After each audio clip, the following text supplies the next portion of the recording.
HOA Karen sold my house while I vacationed. She got booked for felony fraud. Have you ever come back from vacation only to find out someone else now owns your house? I'm not kidding. I walked off that red-eye flight from Maui, sunburnt and still smelling like salt water, only to be greeted by a "for sale under contract" sign jammed right into my front yard. My name is Malcolm Reyes. I'm a high school teacher, 46, father of one golden retriever named Loki, and for 20 years, I've lived in this quiet corner of Flagstaff. But nothing, not fire drills, not teenage drama, not even budget meeting scald VE prepared me for the insanity that awaited me the day I stepped foot back on my porch. There she stood, clipboard in hand, lipstick too red for 8 a.m. Karen Sterling, president of the Whispering Pines, HOA, smirking like she had just won a war I never knew we were fighting. "Oh good, you're back," she said with a false sweetness that made my skin crawl. "You're just in time to sign the final inspection waiver. Escrow closes Monday." I thought she was joking. "What the hell are you talking about?" She blinked. Slowly. "The house, Malcolm, is sold above asking." "You're welcome." I nearly dropped my suitcase. "I never listed my house. I never gave permission. What the hell is going on here?"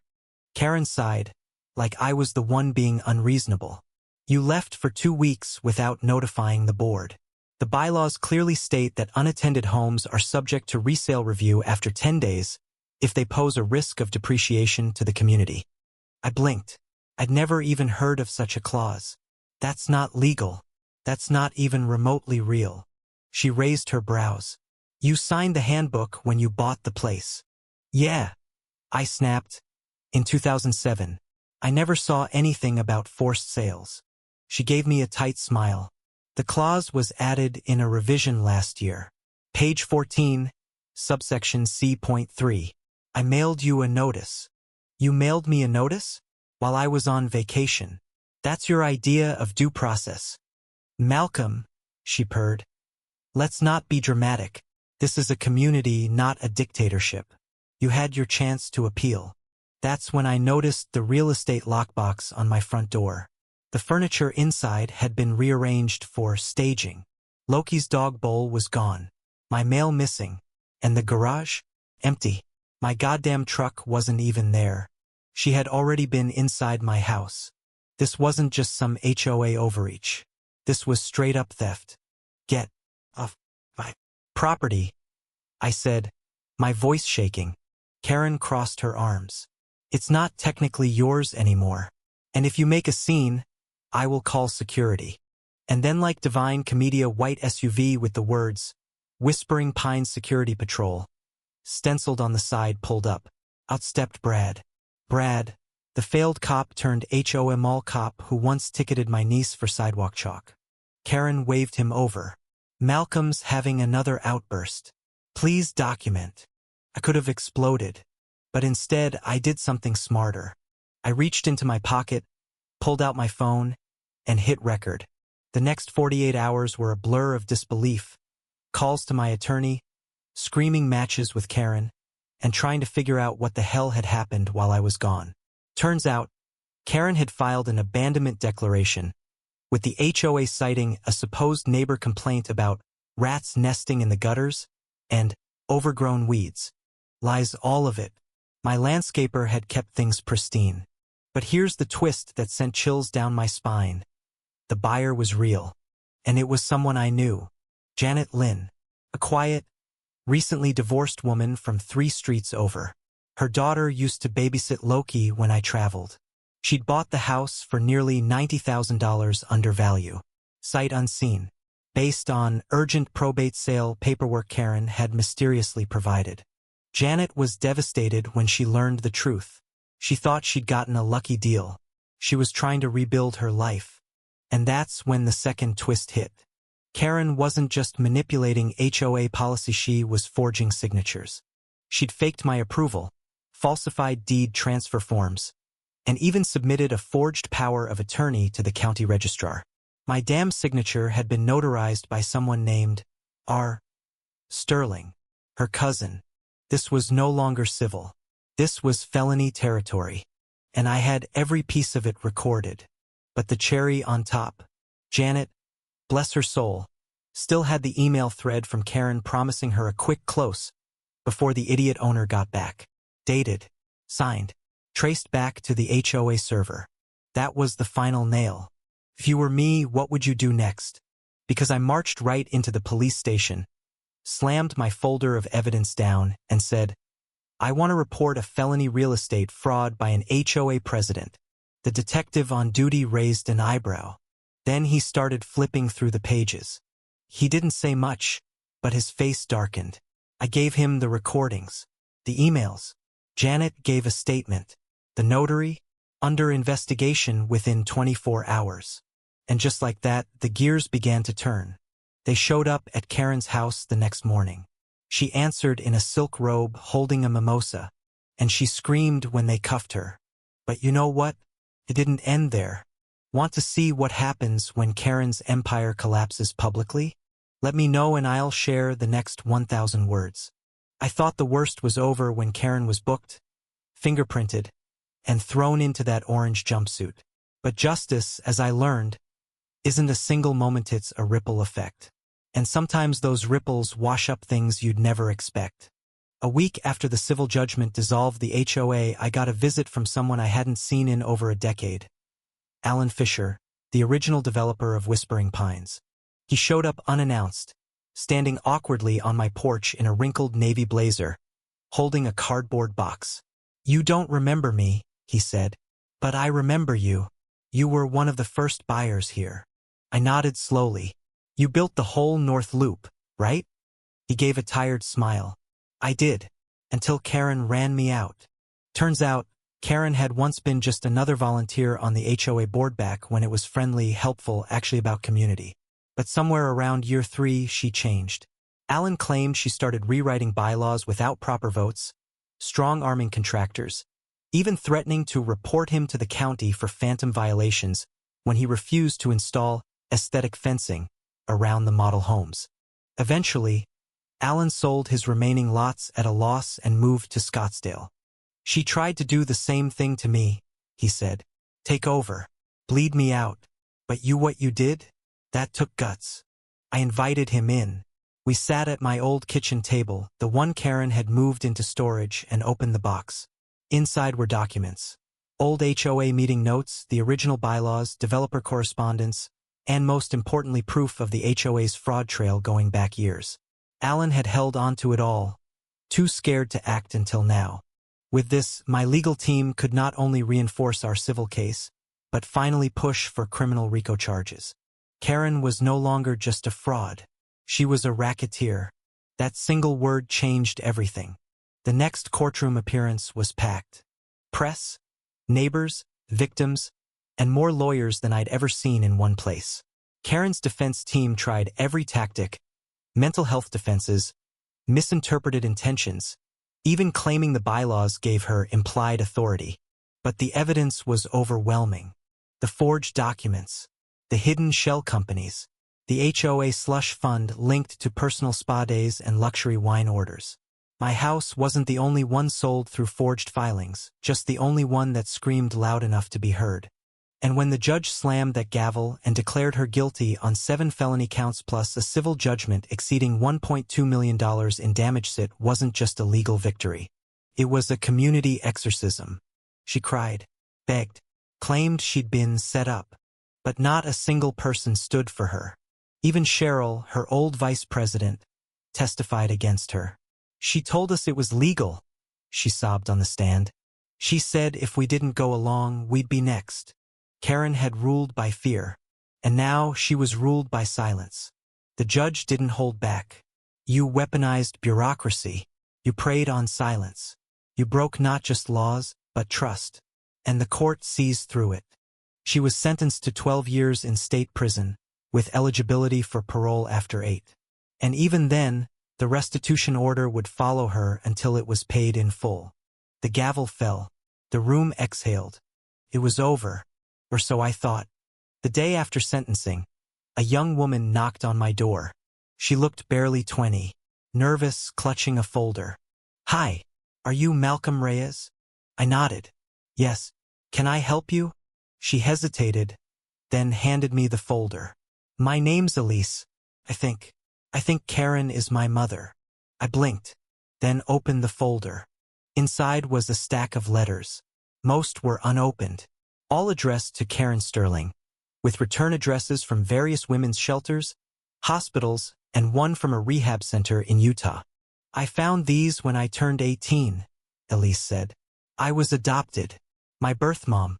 She wrote these after giving me up. All signs point to Karen. The timeline, the name changes, even a photo I found. I sat down hard on the porch steps, because in that photo Karen was holding a baby. Smiling. Different. Human. Elise looked down. I'm not here to defend her. God no. I just needed to know who she was, what she became. I guess I thought maybe you'd know something. I looked at her, this young woman standing in front of me, caught in the wake of a stranger's wreckage, and I realized something I hadn't before. Karen didn't start as a monster, but she became one. By choice. By entitlement. By fear. I don't know who she was before, I finally said, but I know who she decided to be. Elise nodded, then handed me one final envelope. She wrote this after she was arrested. Addressed to you. I opened it slowly. It was one paragraph. You were supposed to leave. That's why I did it. You were always too damn proud to play by the rules. Maybe now you'll understand rules are what keep people like you out.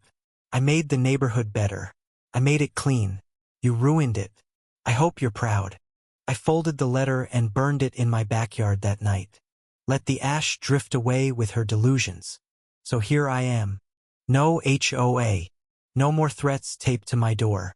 My house is truly mine again. But the biggest change?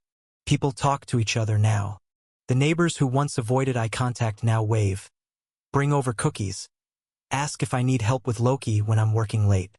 We held a block party last weekend, our first in 7 years. No forms. No fines.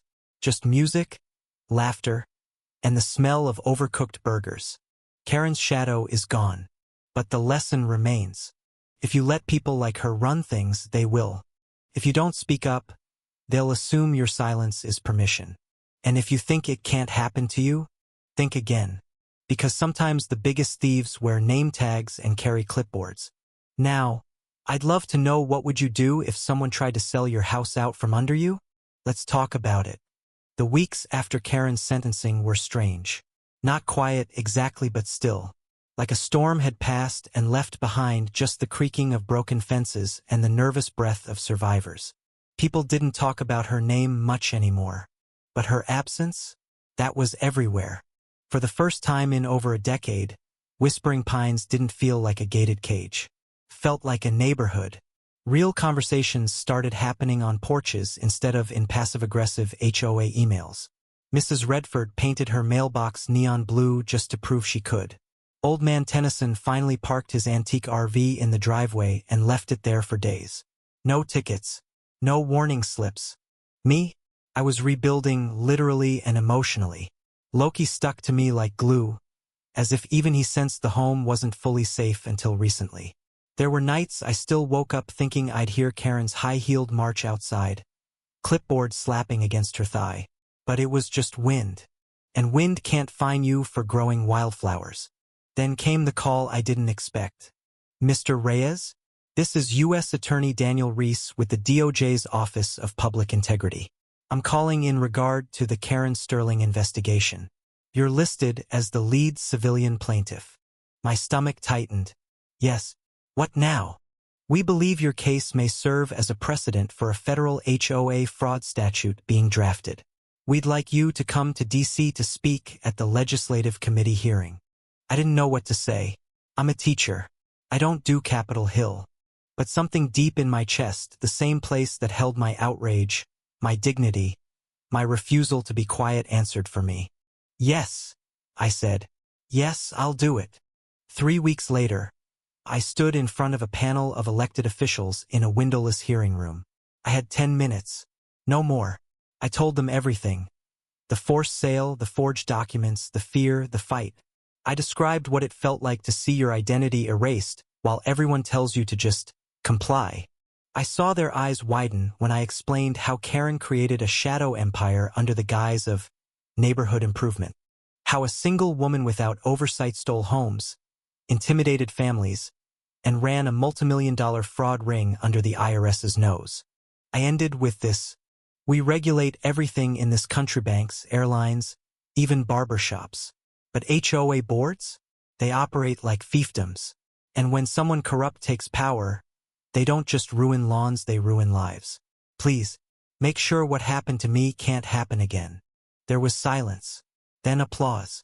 It was the first time in months I cried. Not out of fear, but out of release. Back home, the change kept coming. With the HOA gone, we restructured. A new volunteer neighborhood group formed, this time with no fines, no forced aesthetics, and most important, lino unchecked power. We called it the Pine Watch Committee. Not fancy, not corporate, just neighbors keeping an eye out for each other. I chaired the first meeting. It was held on my front lawn, under string lights, with lawn chairs and lemonade. People laughed. Kids ran barefoot. Someone even brought Karen's old community order sign and lit it on fire like a campfire ghost story. The shadows were lifting. One afternoon, I found Janet Lynn sitting quietly on her porch, staring at her old escrow documents. I walked over. She offered a small smile. "She called me," Janet said softly, "from prison." My eyebrows lifted. "She wanted to apologize," she continued. "Said I was the only one who still might answer. Said she never meant to hurt anyone. Just didn't know how to stop once it started." I didn't know what to feel. Maybe Karen was unraveling in there. Maybe guilt had finally caught up to her. Or maybe, like always, she was looking for someone else to carry her shame. "I hung up," Janet added. "But I figured you should know." I nodded. Not because I forgave Karen. I didn't. But because hearing she'd calatried was the final weight I needed to let go. Spring came early that year. Wildflowers bloomed over the lot that once held Karen's confiscated gazebo. Loki dug a hole so deep in the backyard, he uncovered the old HOA sign buried beneath rocks and mildew. I turned it into garden art, left the words cracked and twisted, a reminder of what we'd survived, of what happens when silence wins and what happens when it doesn't. People still come up to meet school, at the store, at community events and say, "You're that guy from the news, right? The guy whose house got stolen." And I smile, a little sad, a little proud, and say, "Yeah, that was me. But now I'm the guy who got it back. The guy who said no. The guy who made sure nobody ever forgot what Karen tried to do." So, to whoever's reading this, maybe you've dealt with your own version of Karen. Maybe it wasn't a house. Maybe it was your job, your garden, your kid's lemonade stand. Let me tell you this: they count on your silence. They count on your fear. And they hate when you pull out your phone and start recording. Speak up. Fight back. And if they sell your house while you're on vacation, make damn sure they don't sleep another night pretending they still own the keys.